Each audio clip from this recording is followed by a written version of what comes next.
You may be thinking why you're here, but I think you're here only because you really want to start something. Probably you would have actually begun something, you would have had some idea. I would like to make sure that before you start, before you do any startup, the best way is let's have some fundamentals, some foundations very clear, at least with certain terminologies, which are really, really very important in the field of entrepreneurship, the field of starting up. And this particular uh, video will actually help you understand and actually use very confidently in your entrepreneurial journey, right? I'm going to share something around 18 essential terms that you as a founder must know. And it's just not meant for founders, it's for people who have ideas, who really want to start something. Maybe you could be a school student who have an idea, but you struggle. You sometimes get confused between terminologies, right? So this particular session is not exactly on entrepreneurship. We may discuss about entrepreneurship some other time, but at least let's have those jargons clear. Okay. Terms like pain point, terms like validation, terms like pivot or PMF, product market fit, blue ocean. You know blue and ocean separately, but blue ocean in the context of entrepreneurship means what? Hypothesis, niche, insight. There's so many things. Welcome to this session. This is part one, the idea and the problem. So the terms that I'm going to discuss in this particular deck are these 18. We'll pick one or two at a time. We'll dissect, we'll try to understand how it is used in plain English, what exactly its meaning in the context of startup. We'll try to see some examples so that we can actually remember the term very easily. So we'll definitely start with idea, pain point, insight, problem statement, validation, pivot, iteration. This is a very common term that you might have been using. Opportunity, market gap, hypothesis, assumption, early adopter. Then you have something called niche, blue ocean versus red ocean. So there's something called the red ocean as well. PMF, I just now told you, product market fit.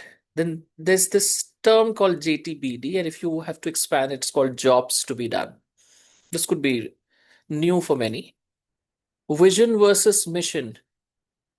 There's a confusion. What's a vision and what's a mission? And then founders why. Let's stick to these 18 at least for today's session. What's an idea? But before that, if you know English, idea is a noun. Okay. Idea, what exactly it is? It's a thought or suggestion about a possible course of action. In startups, an idea is that raw starting point, a rough notion that a product, service, or solution could exist. Please understand. It's a rough notion that a product, service, or solution could exist. But in plain English, it's exactly the spark before the fire. It is what you think of in the shower, on a bus, or when something annoys you so much you think that someone else should be able to fix it. That's the idea. Is idea exactly a solution? Could be. Why it matters for founders? Every company in the world started with an idea. But an idea alone is worth nothing. It's all about execution, it's all about action. The faster you move from idea to action, the faster you learn whether it is worth pursuing. Let's take the example of a startup very famously known as Swiggy, right? I'm sure at least one order you would have definitely placed from your favorite restaurant. The order would have reached on time. Swiggy started with a simple idea. And the idea was, what if you could order from a food from a restaurant not just once that delivered? That idea written on a napkin in 2014 became a company worth over 85,000 crore rupees today. Think of it. So remember it as an idea is not a business. Please remember, because everybody has ideas. I think 10,000 ideas just flash the entire day. A business is what happens when you stop talking about the idea and you start doing something about it. Pick one, the best, and start doing about it. That's called the idea. Okay. Then comes the pain point and insight. Let's see these two things together. So try to juxtapose or try to keep these two side by side. Pain point, what it means. As the term suggests, a specific problem or frustration that a group of people experience regularly. Pain points are the problems your startup is trying to solve. So, what are you solving? It's the pain point that you have to describe. But in plain English, something that annoys, frustrates, it wastes your time, costs money for your target customer, and happens often enough that they would pay to make it, go away. That's the pain point. Are people willing to pay for it to get rid of that? That's the pain point. And what you do to get rid of that is the solution, is one form of idea. So why this pain point matters? If there's no real pain, there's no real need for a product. The sharper and more specific the pain, the more urgently people will want a solution. So look for that sharpness, look for that urgency, look for that severity. It's very important. Take the example of Nykaa. So before Nykaa, finding authentic beauty products in India was a pain. Malls had limited stocks and online options were just unreliable. So the founder, Falguni Nair, she spotted that pain and built a 50,000 crore company around it. Let me tell you, she did not come from that background. She just felt it herself. She does not have any beauty background, but she did that. And it's a 50,000 crore rupees company. Very recently, it started its IPO. It launched its IPO. Don't worry, this is also a term, but we'll discuss that later. So there was a pain. So how do you identify as a founder? The pain is felt by you. I think some point in time, if you have felt that pain, then only you will be able to empathize with others' pain. And then perhaps you will be able to solve it, come up with a solution, come with an idea. So no pain, no gain. If your customer doesn't feel the problem every week, your product won't sell. Then what's the insight?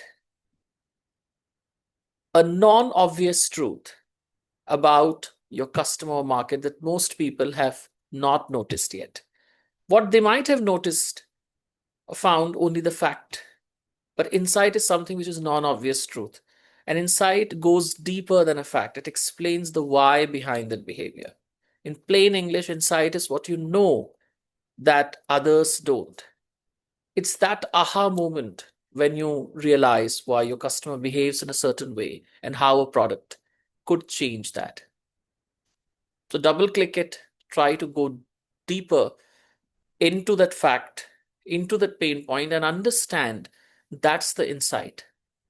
It is definitely not superficial. Why it matters? Great products are built on great insights. So please remember, insights are not facts. Go and talk to your customer. So facts are all on the internet, but insights will get only when you collect pick handful number of people, understand their life story, ask relevant questions. You'll be able to find a pattern. Without one, without one insight, without an insight, you are just copying what already exists. So a genuine insight is your unfair advantage. An advantage that perhaps nobody else will have, or it'll be unfair. It'll be seemed unfair for others. This is going to be a great thing for you. It'll hard for others to get into your territory. You can actually go and start. So try to find that insight. Take the example of Zepto. Zepto's insight is Indian consumers don't just want fast delivery. They want a delivery so fast They don't have to plan the grocery. I'm sure you would have done that. You just take out the app and pick your items, and in 5, 6, 7 minutes, whatever, right? The delivery guy knocks your door, rings the bell, and you have things, right? So they don't have to plan their grocery shopping at all. 10-minute delivery was not a feature, it was the insight. So there's definitely a lot of difference between having fast delivery, or we want fast delivery, versus not planning for that. That's the insight. We're too lazy to plan something. We just want a click of button. So an insight is what you see when everyone else is looking at the same idea, but seeing nothing. Then comes, what's the problem statement? A very standard term in entrepreneurship, and this is how entrepreneurship actually begins. So what it means is, it's a clear, specific 1 to 3 sentence description of the exact problem your startup is solving. They're solving for whom, and why current alternatives, current solutions are not good enough. So exact problem what your startup is solving for whom, that is very important, and why current solutions are not good enough. And in plain English, it's the answer to what problem are you solving, for whom, and why does it matter right now. If this is a question, what you give a response is the problem statement. A weak problem statement is always vague. A strong one is surgical. Why it matters for founders? Before writing a single line of code or designing a product, every founder must be able to state the problem clearly. If you cannot explain the problem in 2 sentences, you do not understand it well enough, which means that you have just understood the facts, but not the insights, not the pain points. Definitely. So let's take a real world example. A weak problem statement would be something like, we help people manage finances. First of all, this is not at all a problem statement, because you're actually giving a suggestion or a kind of solution oriented. Who this we is and who these people are you referring to? The 8 billion people on the planet, 7 billion people, okay? Manage finances. Now let's take the example. A strong problem statement would be something like, who? First generation college students. Where do they reside? More specific, in tier 2 Indian cities. Earn freelance income, but have no simple way to track it or pay GST. Now you're becoming very specific. So the risk penalties and lose 15% of earnings to avoidable fees. So there is an implied solution. You look at that. Just by listening to this problem statement, there's an implied solution that's coming to your mind. And you don't have to struggle with choosing so many ideas. So remember, it is a great problem statement already implies the solution. If it doesn't, it's still too vague. So what we have done till now, I'll just go back. We started with idea. We touched upon pain point. We touched upon insight. Then we touched upon problem statement. And in fact, let me tell you, the journey of entrepreneurship actually begins with all these 4. Let's discuss validation and hypothesis now. So what validation means? Validation is the process of testing whether your assumptions about a business idea are true. You might have taken some assumptions by gathering real evidence from people before you build the full product. Why do you do that? Because you have to be really sure whether the problem you're solving is worth solving or not. Okay, and then you can move on to building the actually product. So you gather real evidence from real people. In plain English, validation means proving your idea is worth building before you spend months building it. Because imagine if you spend months building it, what would be the loss? There's time loss, money loss, efforts, and it's very hard to get credibility loss also. Sometimes it would be very hard for you to then stand again. So you don't do this mistake. So you go from, I think people want this, to something called, I have evidence people want this. That evidence is very important. And why it matters? Because most startups fail not because of bad execution, but because they build something nobody wanted. And this is actually the reality.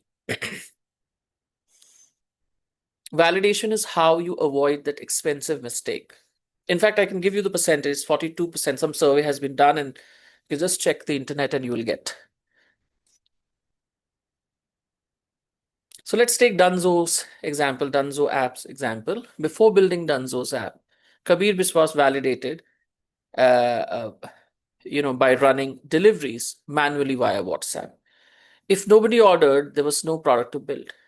In fact, they ordered, and he built the app. So it was so simple. You have WhatsApp. You don't have to, struggle with several thousands of lines of codes. Build an app, and in fact, it requires a lot of time and money and maybe manpower. You already have a platform, an app, WhatsApp, and it can immediately, help you. Take that example. So it's already there. So talk to customers before you build for customers. Real evidence beats great assumptions every time. That's called the validation. Hypothesis, what it actually means, an educated guess. It's the educated, not just a blind guess, but an educated guess or a testable belief about your customer, your product, or market, stated in a way that can be proved or disproved by evidence. That's called the hypothesis. In plain English, a hypothesis is we believe that kind of sentence. Okay, it's not a fact yet. It's your best guess written down so you can test it. Why hypothesis matters? Because every startup runs on this. The ones that survive are the ones that test their hypothesis fast and update their beliefs when the evidence says they're wrong. Let's take an example. We believe that school students in grades 8 to 12 will pay 10,000 rupees for a program that teaches them to build a startup. Testing that hypothesis is exactly what Founders Lab does on day one. Okay? So hypothesis is just an assumption with good posture. Test it before you bet the company on. Next is pivot and iteration. Pivot, very common term. You might have also learned pivot maybe in physics, those of you. But if not, let's understand what pivot is. A deliberate strategic change in direction. So change word is really very important. Deliberate strategic, which means shifting your business model, target customer, maybe changing the whole product or revenue model based on what you have learned from the market. So do a lot of validation, do changes. Simple term to put it is pivot. You're pivoting. And you may be pivoting every time. In plain English, a pivot is not giving up, not closing the chapter, not starting something new. It's using what you have learned to make a smarter bet. You keep what works and change that doesn't. And why pivot matters? The ability to pivot without panic is one of the most important founder skills. Companies that hold rigidly to their original plan when evidence says otherwise are the ones that fail. Take the example of YouTube. YouTube started as a video dating site. Twitter started as a podcasting app. Instagram started as a location check-in app called Bourbon. All three pivoted. All three became the most valuable versions of themselves today. A pivot is not a failure, not at all. It's a smarter move, it's a smarter use of everything you have already learned. So please do pivoting. Don't feel bad that, oh, I have to change everything. No, come on. All you're trying to do is you're trying to establish a fit with your actual market, which is ready to accept your solution, which they want. So when you're pivoting, you're essentially trying to establish that fit. Iteration, what it means. The process of repeatedly improving your product or strategy in small, measurable steps based on customer feedback. So essentially, when you're doing pivots are based on multiple iterations rather than trying to build a perfect version from the start. In plain English, it's very simple. Build something, show it to people, listen, improve it, show it again, repeat it. That loop repeated hundreds of times is the iteration. A product may go hundreds of iterations. What you see the version of the product running is what you are shown and you're liking. But if you go and ask the founders, the people behind developing that will say, no, this is our 100th version. It had taken 8 months for them to do that. Today, it's much faster. Of course, we have so many tools. AI is definitely helping us as co founders, and we will definitely use that. But I'm talking about, and AI has also not evolved just. So much have already been done, and AI came as, as an outcome of what was already built. So, why iteration matters? No product is right the first time. The companies that win are the ones that iterate fastest, learning from real users and improving faster than the competition. That's important. Take the example of Zerodha, the unicorn. Zerodha's platform has gone through hundreds of iterations since launch. Nitin Kamat's team, so Nikhil and Nitin Kamat, both of brothers, founders, co-founders. So Nitin Kamat's team releases updates weekly, driven entirely by user feedback. Today, it handles 25,000 crore rupees in trades daily. It's a bootstrapped business, very successful. So the first version is always wrong. The question is how fast you make it less wrong. That's the question. At least the good news is the word wrong has some credibility somewhere. Okay, entrepreneurship is that field where you will at least get that credibility. Let's move on to understanding two more terms here: opportunity and market gap. Opportunity, what it means, sometimes opportunity is synonymous to chance.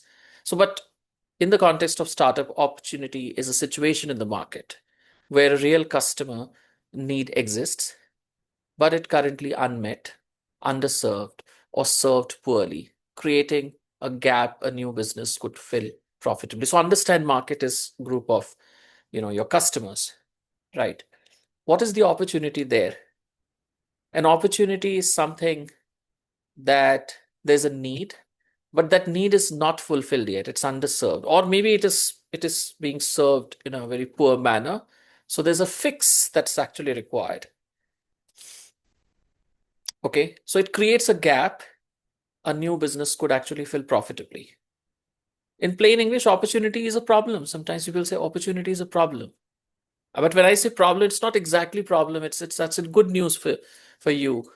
Okay, that enough people have that existing solutions don't solve well enough, and that a founder can build a better answer to. Why opportunities matter? Identifying a genuine opportunity, not just an interesting idea, is the difference between a business and a hobby. The opportunity must be large enough, real enough, and accessible enough to build a company on. Okay, otherwise, hobby businesses, maybe you can end up after 1 crore rupees, but that's not what you have built for. If you have to talk about 100 crores, 1,000 crores, to think about every market, every person, see how large it is. That's where the opportunity word kicks in. In 2015, there were 500 million Indians without a bank account. There was the opportunity Paytm saw. They built a digital wallet, captured 300 million users before the big banks could actually move. An opportunity is a problem big enough to build a business on, hiding inside a frustration others have dismissed. Is opportunity a market gap? Let's see. A market gap is a specific segment of, customer need that is not currently being served or being served badly, either not being served or being served badly by an existing product or company in the market. So the product exists, the solution exists, but serving poorly. In plain English, a market gap is a space between what customers need and what they currently get. The best startups live in that space. Why it matters? Because finding a market gap means You can enter without competing directly with established players. You get an extra edge if you have understood that gap, and you are the one only to fulfill that or to fill that. You're not fighting for existing customers, you're creating a new category. When Mama Earth launched, the large FMCG brands sold baby products loaded with toxins. The market gap was safe, toxin free products for Indian babies. No major brand was there. It filled that gap and became a 9,000 crore rupees brand. So, market gap is where a business is waiting to be built. Your job is to find that gap before someone else does. Let's talk about assumption and early adopter. So, what's an assumption? Something that you assume, something you have a preconceived notion for. Let's understand. A belief you hold about your customer, about your market, or about your product that you have not yet verified with real evidence. That's called the assumption.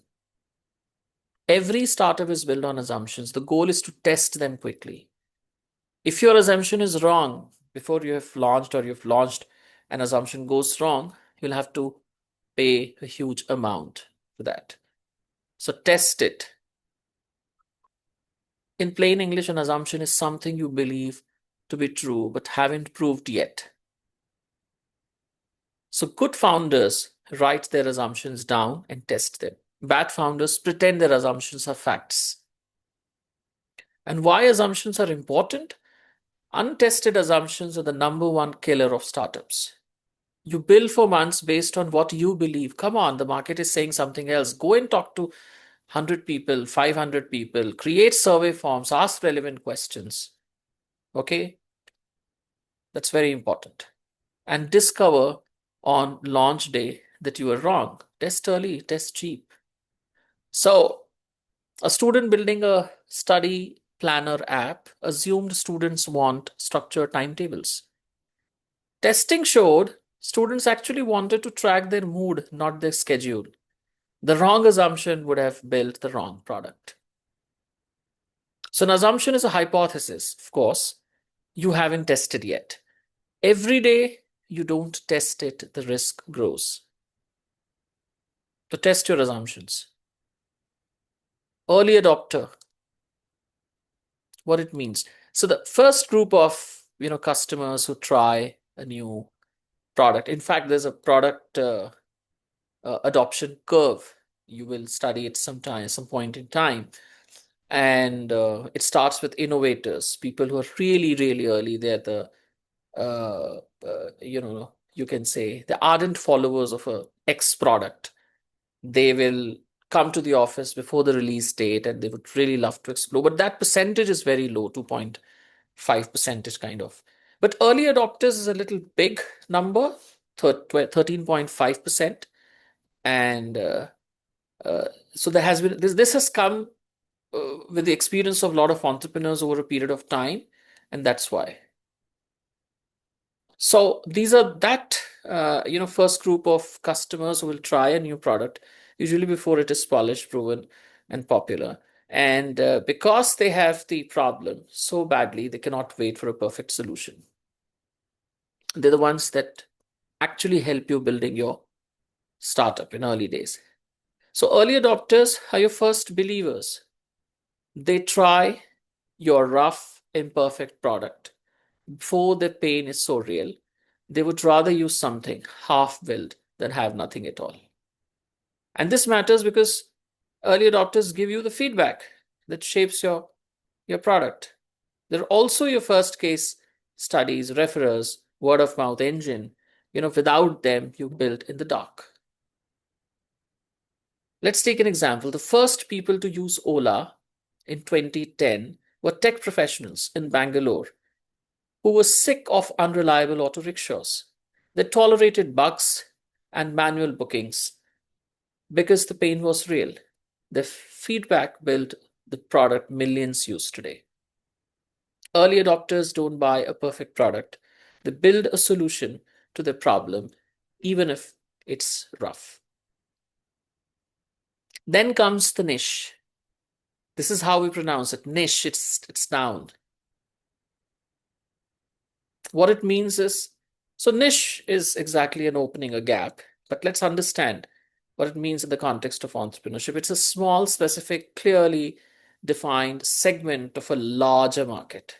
It's a segment of a larger market with a particular set of needs, preferences, or characteristics that are not fully addressed by mainstream products. So if you take a group of people and you find the niche, you know, let's say between some youngsters, and among those youngsters, it could be, based on gender, and then, living in a particular kind of city or areas, right, having a different, a special kind of, profession. So you can actually, so it's a pie, and you're just trying to take one small piece of pie, right? So niche is your specific lane. It's definitely narrow. Instead of trying to serve everyone, you go deep on one precise group of customers and serve them better than anyone else.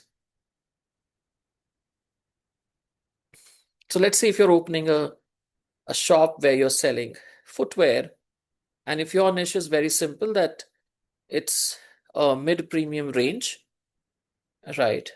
Very different in terms of its style, and most importantly, it's cruelty free. That is your niche. Okay. So one promise that you're making is cruelty free. Simple. So let's uh, understand this. Why it matters for founders. If you think counterintuitively, starting with a small niche is often the fastest path to scale, because a lot of early adopters will find that they'll be approachable, reachable. They'll test your product. You can have enough feedback, right? Own your niche completely first, then expand it. Trying to serve everyone from day one is how you serve, no one. For instance, I mean, those of you who are watching this, this is exactly not meant for everybody. Somebody who is really not interested in doing startups, or not learning how to maybe right survive in the corporate sector, knowing all these things, not a part of product development. This particular glossary series may not be helpful, right? And secondly, because I'm speaking in English, a lot of people who speak the other languages, right? Uh, this is not meant for them, maybe. Okay, but definitely I'll try my best to come in Hindi at least. But this is what it is currently.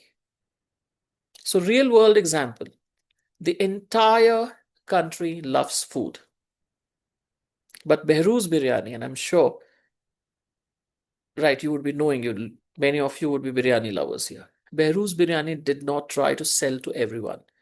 They niched down to biryani lovers who wanted a royal heritage experience delivered at home. One dish, one positioning. And look at what happened: 1,000 crore GMB. Mama Earth started with just one niche: Indian parents who wanted toxin free baby products. Not all beauty, not all parents, just that one sharp corner. And now they have range of products, of course, SKUs. So remember this: the riches are in the niches. Go narrow first, then go wide. Oh wow, we have covered a lot. Can we just do a recap? We started with the idea, pain point, insight, problem statement. And this is where we are now trying to understand the problem itself, the pain point, right? Who the customers are. We're trying to just do the validation. Okay. We have not reached yet the solution. We're doing a lot of changes. We're trying to see how massive is the opportunity. What's exactly the gap? What are the assumptions? Who are our first customers? We're trying to identify niche. So we've covered market, we've covered the problem, and within market, who are our customers, right? But now let's understand within market what kind of other opportunities you get. So there are two more terms, blue ocean and red ocean. In fact, there's a whole book called Blue Ocean Strategy by Dr. Rene. Uh, so blue ocean is very clear, right? A market space where there's little or no competition. Look at an ocean, which is idly blue. I mean, right? It's very calm, quiet. Okay. There are different varieties of fish. Nothing. No problem at all. So in the context of entrepreneurship, it's newly created or so niche that no major competitor actually has moved in. You are essentially creating a new category there. Because there is no competition, there are higher chances for you to be successful. Try to find your blue ocean or create your blue ocean. In plain English, you're the only fish in the pond. And if you're only fish, you're actually enjoying. Or the pond doesn't exist yet, and you're actually building the pond. When Airbnb launched, renting out your spare room to strangers was not a market. It was just a weird idea. They created a blue ocean. Nobody was competing. Today, the category is worth $100 billion. So, in a blue ocean, your biggest competitor is the customer awareness. All you have to do is go and aware the customer. You have to spend a lot in creating that awareness, not a rival product. But on the other hand, what's the red ocean? Red, filled with a lot of blood. A market space that is already crowded with competitors, all fighting for the same customers. The competition is so intense that margins shrink and growth is slow. In plain English, you're fighting 10 other sharks for the same fish. The water turns red. Take the cola market, Pepsi versus Coca-Cola. Food delivery, Zomato versus Swiggy, and EdTech, Byju's versus Vedantu, are all red oceans. Intense competition, massive spending, razor thin margins. In a red ocean, survival requires being cheaper, faster, and sharply differentiated. Very hard for an early stage startup.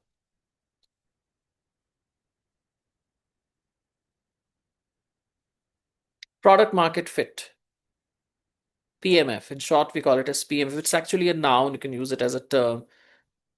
The way it's present, PMF, full form. So the point at which your product satisfies a strong market demand, when customers are finding, using, and recommending your product without you having to push them hard, often called the holy grail of early stage startups. You are there in the market. That's the point. Achieving product market fit is really critical for you, not just to be visible, not just to exist, but also to actually grow, because investors are looking at that point. In plain English, PMF is when your product sells itself. Customers are so satisfied or maybe delighted that they tell others, come back on their own, and would be genuinely upset if you shut down. Why it matters for founders? Because before PMF, everything is an experiment. Startup is an experiment, in fact. After PMF, you can invest in growth. Scaling before finding PMF is the single most common and expensive mistake startups do. The very famous test, in fact, this particular term, product market fit, was coined by Mark Andreessen. So Mark Andreessen's question is, how would you feel if you could no longer use this product? It's a very interesting question. It's $1 billion question to test product market fit. If more than 40% of users say very disappointed, you have PMF. WhatsApp hit that number fast. So did Cred. It's an Indian startup. Most startups never do. PMF is when your customers become your sales team. You're not paying for them because they can't stop talking about your product. That's what you have to build it. Another term, JTBD. JTBD, very easy to remember. Let's expand it, jobs to be done. It's actually a framework. This particular framework was given by a very famous professor, Clayton Christensen. You can watch his video, Clayton Christensen's video. Uh, a framework that says customers don't buy products, they hire products. Customers don't buy products. Yes, you don't buy you don't buy a toothbrush. You hire products to do a job for them. Yes, because you can't clean your teeth. You need something, you need some bristles, right? And every day it should be easy for you to brush your teeth, clean your teeth. Just think about it. You're hiring the toothbrush. Understanding the job your product is hired to do is the key to designing something people truly want. That's called the JTBD. And JTBD is not what the job you want the customers to do. In fact, customers want that job to get it done from you or from the product. So, in plain English, ask not who is my customer, but what job is my customer trying to get done and what is stopping them from doing it today. Why it matters? Because products designed around JTBD are more useful, more sticky, and harder to replace. Most products, in fact, there's a framework, called value proposition canvas. It's a one-page document by Alexander Osterwalder. He's written a very nice book. And that one section you'll find the customer, the other section you find something called a value map. Don't worry about these jargons. These I'm definitely going to cover or uncover at some point in time later. But the customer comes with something called JTBD. That's what I just wanted to highlight. So most products fail because they were designed around features, not around the job the customer was trying to accomplish. So ask relevant question. So people don't buy a 6 mm drill bit, but buy a 6 mm hole in their wall. People don't buy Spotify. In fact, the first sentence is by Aish Maurya when he explains his business model, the lean canvas. So there you will actually understand. People don't buy Spotify. They buy a way to feel energized during their morning run. What job is your product hired to do? So don't ask what your customer wants. Ask what job they're trying to get done and what stops them. I hope till this point it's clear. We're left with two more for today's session and then we'll wind up.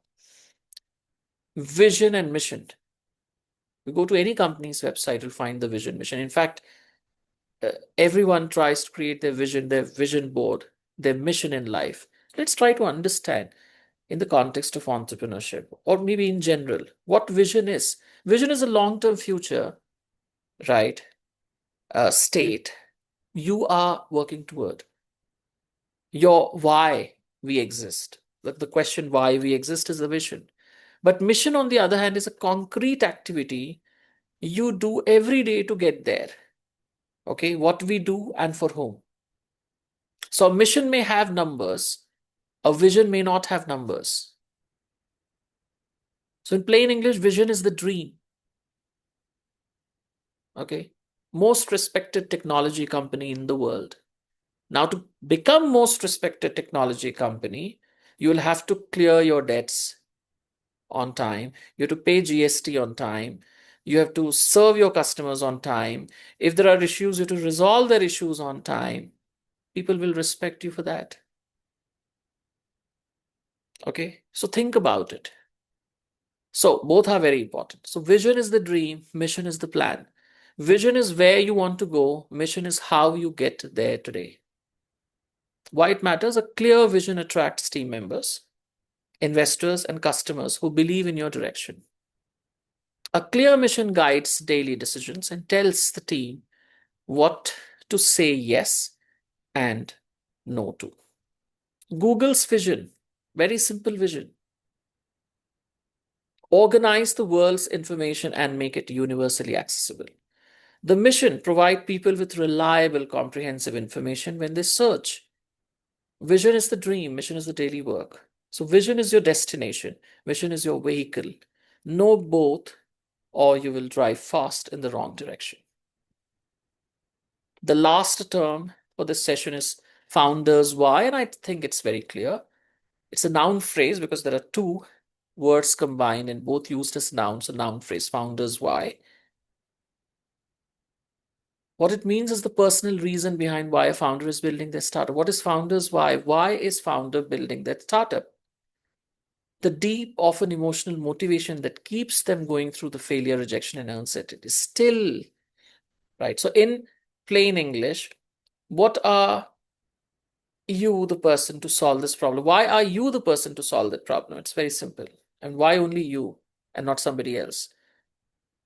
Not your plan, not your product. If you're not motivated enough to do, why do you care about this specifically? All that. If you're not able to answer, then I think that's not your founder's why. That answer is your founder's why. In fact, if you have answered this all yes, why it matters for business, for founders, because investors back people before they back ideas. Yes, you must have seen in a lot of such kind of series and shows, at least. A compelling founder's why signals authenticity, resilience, and domain depth. It also tells that you connect yourself with that problem. It's also your North Star when everything is going wrong, and everything will go wrong, of course. Ritesh Agrawal's, let's take his example, Oyo Rooms. Ritesh Agrawal dropped out of college and hitchhiked across India, staying in cheap hotels. He saw how miserable budget hospitality was. Personally, his founder's why was personal, specific, and visceral. That is why he persisted through 100 plus rejections. What is your why? I want to build a startup is not a why. I watched my parents lose 3 lakh rupees to an insurance fraud and nobody could help them. That's the why. Your why is your startup's immune system. It is what keeps you alive when the idea, the market, and the team all seem to be failing at the same time.